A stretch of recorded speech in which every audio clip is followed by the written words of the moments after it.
Hello everyone, welcome to BayernNow, the ultimate Bayern Munich fan channel. This is your Dortmund preview. This is the Dortmund preview actually.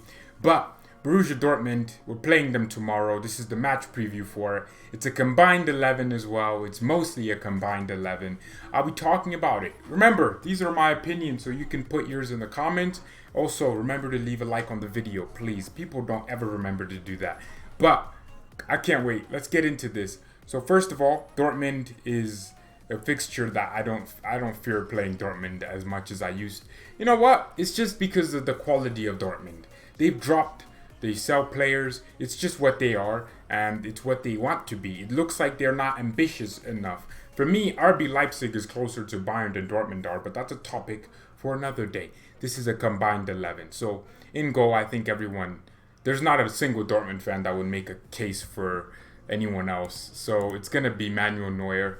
He owns that goalkeeping position. There's no one in both teams that can compete with Neuer. I think this season, at the beginning of the season or even last season, you could have said, actually, to be fair, towards the end of last season, Neuer started really putting in 10 out of 10 performances.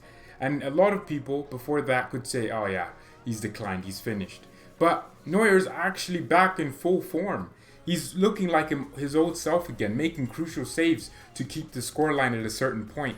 And I think he's been superb for the last few months, and a lot of people don't give him credit for that. I see more people talking about how Neuer is finished.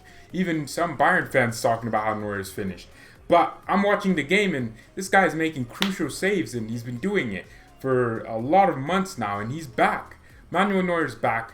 Hopefully the only thing that's keeping him here is that he doesn't pick up a knock and smacks his wrist on the crossbar and is out for 4 months. I don't want that. That's not something we need. So for me, Neuer is definitely better than Roman Bürki. For me, Bürki, he does have an error in him though. But Neuer's just been more crucial, isn't he? Neuer's in one of the best teams in the world, and he's pretty much the best goalkeeper in the world, one of the best goalkeepers in the world. And Bürki's a good keeper, but it's not just about being good. It's about your influence on the pitch. Are you dominant? When the corner cross comes in, are you powerful, strong? And Neuer has all those things. He has it locked down. The right back position now, that's a position that everyone knows, right? Pavard, for me, is not a world-class right back, right? People like to pretend he is. He's not. He's a good right back, right? He's decent. And before this, over the last few months, towards the beginning of the season, up until the last few months, he was average. Pavard was getting skinned defensively, he couldn't attack, he has no pace, no recovery, right? It's not like he's one of those right backs that just like a Semedo who isn't the greatest going forward, but has this defensive engine in them. Pavard is not that. You could see him getting skinned, so it's not a coincidence or mistake that I'm putting Achraf Hakimi there, who I believe is the most complete right back in the world. A lot of people still, you know what though? People love doing this, right? For example, a lot of Liverpool fans are starting to do this. They're starting to say Alphonso Davies is a wing back, is a left wing back, not a left back. Just to say Robertson is the best left back in the world. They're trying to say Davies is a wing back. It's the dumbest thing I've ever heard. And a lot of people do it with Hakimi, just to not even put him in that right back category. They don't like doing it. Just because Hakimi and Davies attack very well and also are higher up the pitch does not make them wing backs. Here's what a wing back is. A wing back is in a back three system, right? Usually in the back three system, or Hakimi plays for Dortmund as a wing back, but for me, he's a full back. He's a right back. You're going to see it in his future. Real Madrid isn't going to play him at right wing back. They're going to play him at right back. And at Dortmund, just because he attacks very high does not make him a freaking left wing back. A left wing back wouldn't be dropping in between and creating a back four when building up, which he does for Dortmund. And you would have seen in the Wolfsburg game. Hakimi, from build up, is like a right back. He defends like a right back. He plays and he drops deep. And when the Dortmund are building up, he isn't occupying the wings. He's in that right back position, dropping in to take the ball and to play a 1-2 and to make overlapping runs. Right backs fullbacks, left backs, whatever it is, they overlap. Wing backs are the wingers. They provide the width. They don't need to be overlapping anyone. I don't know if I'm making any sense right now, but Hakimi for me is a right back, and he's one of the best in the world, but no one's going to say it because he plays for Dortmund, and no Bayern fan wants to say it. But Hakimi is excellent defensively. A lot of people are like, oh, he's not good defensively. Just because he attacks a lot doesn't mean he's not good at defending. The thing is, it's Lucien Favre's system. You see Dortmund concede goals very easily. It's so easy to break them down because they don't have that backbone in their defense, and they don't have like that big man, Virgil van Dijk type-esque player. They don't have Zagadou as their only good center back outside of Hummels, who I'll also include. By the way, Hummels is in this, just so you know. He's actually the next player. But Hakimi, for me, definitely gets in that right back position. Yeah, Hummels. Hummels is going to be number 15 for Dortmund, also their captain. It's not even because he's been so good this season. It's because no one else has really stepped up to the plate at their center back position. He's been the only one that hasn't been out due to too many injuries. Niklas Süle has been out for months upon months now. Boateng's been worse than Hummels. Before this year, before this halftime break that the Bundesliga does, winter break, Boateng was crap. Before that, all the games he was playing, he was crap. He was our weakest link. And then obviously he reportedly lost a few pounds, which I still see it. Big Mama FC. I still see it in him. I still see those pounds. He definitely didn't lose them. He just put them somewhere else. Right now they're in his feet. I don't know. But for me, Boateng has not been as consistent and evergreen. You know what Hummels is? Hummels is like a video that keeps getting views, although you made it years ago. He's evergreen content. He's an evergreen player. He's doing it at 31, and Hummels has that mistake in him. Him and Boateng, actually. I don't know if it's a German center back thing, but they just have that one mistake in them, that one lapse of concentration where they just lose focus. And then a goal is conceded, and you're just looking at your team live, and you're going, how did we concede a goal? And Hummels has done that for us. he would just be he's done it against Dortmund last season. Sancho got the ball, and Dortmund scored with a tap-in for Royce. But Hummels is carrying the ball. All he has to do is a simple pass to the midfield. And he just loses concentration, does some weird touch, and loses the ball. So we'll be seeing. But for me, Hummels has just been so consistent this season. Alaba, that's the next one. I mean, David Alaba is literally one of the most consistent center backs in the league. Ever since November, where we had to switch up our entire team because of the injuries we attained, Alaba slotted in at that center back position. Against Dortmund, he was superb. I would always question, Alaba's not that tall though. He's only 5'11", which I'm 6 foot. I still feel short, so he must feel like a freaking midget compared to the Hummels and the Boatengs. But Alaba reads the game so well. He has this calm, composed nature and influence about him. He's a better center back than Boateng is. And Boateng's only 4 years older than Alaba? 31, 27. So how come Alaba reads the game and is more composed as a center back than Boateng? Boateng can't even make a simple clearance. It's very confusing to me, but Alaba has been our best center back this year. He's taken us to victory, and he's also worked so well with our next player here, Alfonso Godvis, the best left back in the world. There's no one else in that Dortmund team that can compete with Davies. Davies is literally the best left back in the world. A lot of people like Robertson. You can look at the stats, right? And the stats all prove that Davies is a better left back, better player. But my eye test tells me that Davies is a better player than Robertson. He has a better presence about him on the pitch. Liverpool do most of their attacking on the right-hand side. We do most of our attacking on the left-hand side with Davies and Gnabry, right? Davies, when he's overlapping, I bet you, if Robertson was overlapping, teams would be like, oh my god, no, it's Robertson. Compared to when Davies is overlapping, you're like, oh, it's Davies. Like, oh, you are scared because the pace. This guy could put the ball past Mbappe and run faster than him. He could put the ball past Ferrari and he could run past him. Lamborghini, that's what Davies is. Robertson would be that, Range Rover. He's a luxury. He's a good player. He's nice. But Davies is a Lamborghini. Like, that's what Davies is. Robertson is the Range Rover. He's still good, can take you to places, But Davies is going to get to that place quicker. He's much sexier, and he gets more girls. So that's a fact. And when Robertson was 19, he was still looking like a freaking gingerhead.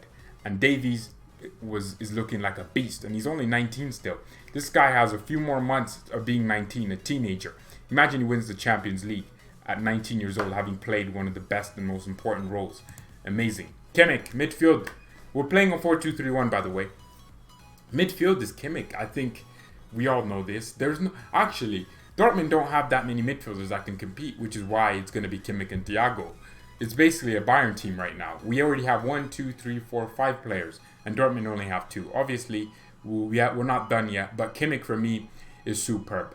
He's just, he is. And Kim and Thiago have been one of the most exceptional duos in the midfield. And Kimmich, for me, one of my criticisms of Kimmich is his defensive. Like, he's not powerful defensively. And I wonder if when we bring in Adrian Fine, someone big and strong, he's 6 foot tall. Fine has the strength and capabilities of a powerful CDM, right? He has the attributes to match and the technical ability. I wonder if that will help Kimmich and Thiago and just alleviate some defensive pressure off of them.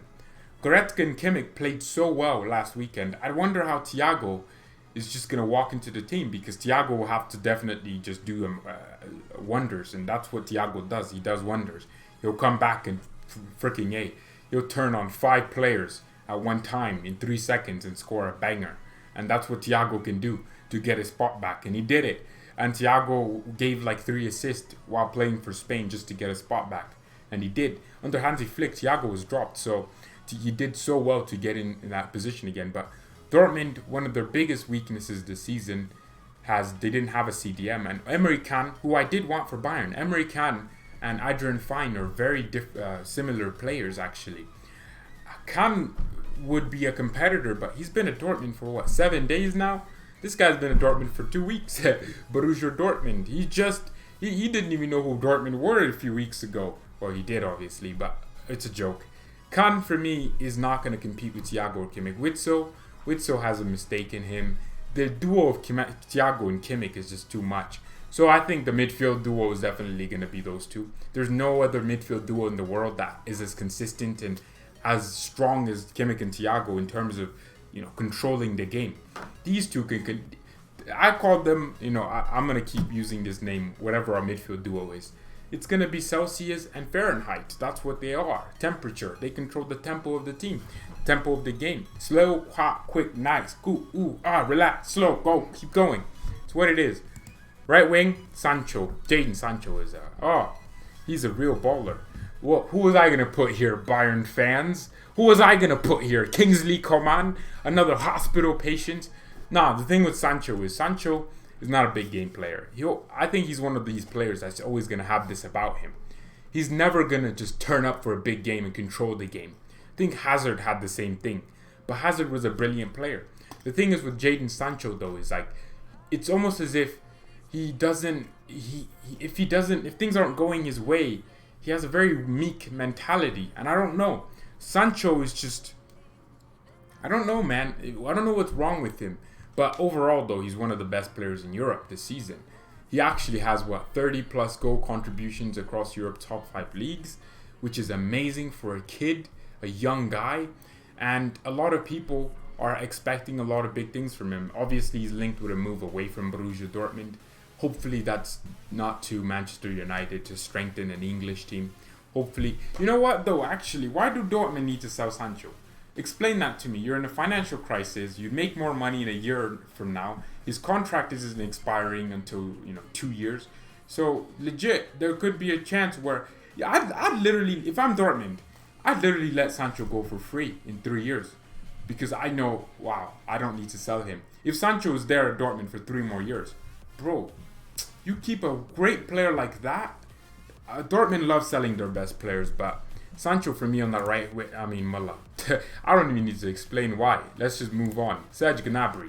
Serge, for me, bit conflicting. There's Torgan Hazard, but who's going to put Torgan Hazard over Serge Gnabry? You must be dumb. Hazard's little brother. A little fatter version of Eden Hazard. We're not on that train just yet. Hazard for me is just not good enough to be on Gnabry's level.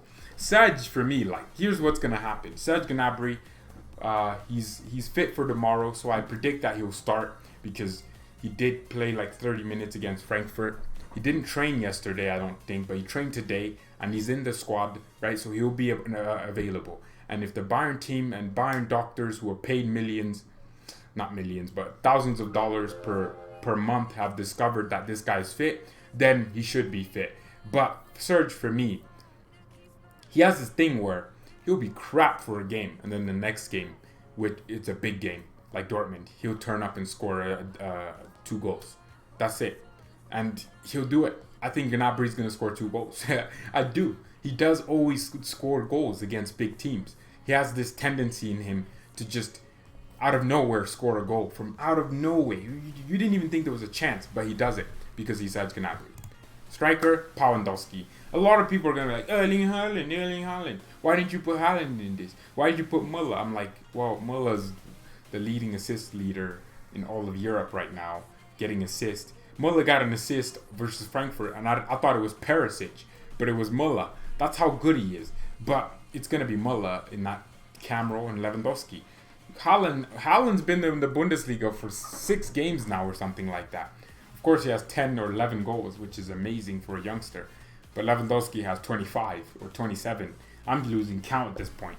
He's on course to finish as top scorer in all of Europe's top 5 leagues if the Champions League and DFB Pokal resume in timely manners. Lewandowski is going to be there. He's on course to win a Champions League. He's on course, if we win the Champions League, to win a Ballon d'Or. Lewandowski is a favorite for every single trophy. Best player, best European player, he's on course to win that. Best FIFA men's best player, he's on course to win that. People forget, you win the Champions League, it's not just, and you do well with Poland. I mean, obviously there's no national team tournaments, but you do well in these competitions. Lewandowski is definitely putting himself in these conversations. So for me, yeah, he's a striker for the combined 11. But let's go over the team. Oh, coaches. Who am I going to put as coach? Oh, who would I put as coach? Lucien Favre, who bottled a 9-point lead and lost to Bayern under our worst manager ever.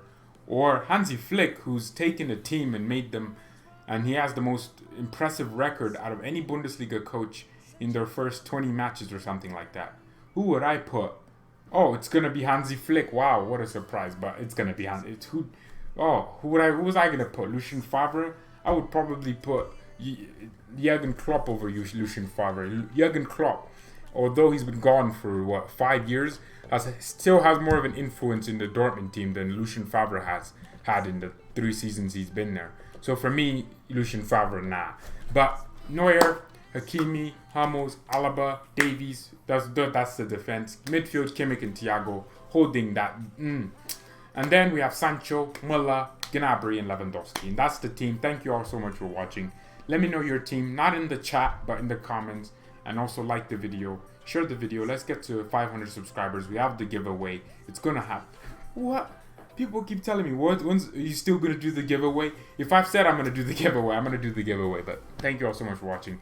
Mia san mia and peace. Oh yeah, join me tomorrow with all the live chat thing. We'll be doing the game watch along. So yeah.